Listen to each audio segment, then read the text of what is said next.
Коректни позитивни приказки. Епизод 19. Принцесата и граховото зърно. Имало едно време един богаташки син на име Освалдо Георгиев. Също като своето име, той бил романтичен до мозъка на костите си. Освалдо можел да има всичко, което се купува с пари, или много пари, или с бой. Красиви момичета от цяла България го нападали като ятаска кълци, но никоя не му харесвала. Татко, жените още от 18 годишни вече си правят по няколко операции и стават еднакви. Все едно на ксерокс ги вадят. Това лошо ли е? Почудил се бащата, който много мразил да му искат съвет вместо пари. Лошо е, защото не можеш да разбереш дали зад силикона има сърце.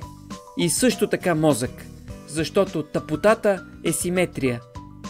Освалдо обикалял надлъж и нашир дискотеки, клубове, фитнеси, дори веднъж влязъл в библиотека. Или може би книжарница, но със сигурност вътре с много книги. И нямало подходяща жена.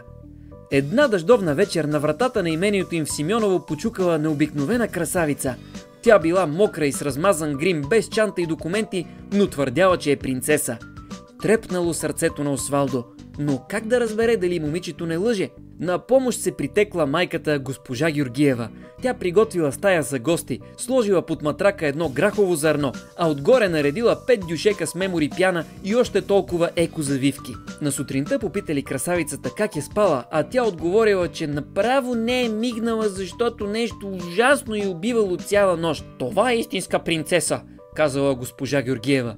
Освалдо тоз час разбрал, че е намерил точно каквото търси. Как се казваш, любов моя? Кончита, отвърнала красавицата. Още на първата брачна нощ се оказало, че Кончита по паспорт е Асен и под бикините крие изненада. Освалдо обаче нямал нищо против и всъщност разбрал истинската причина да не харесва нито една жена. Край на позитивната приказка.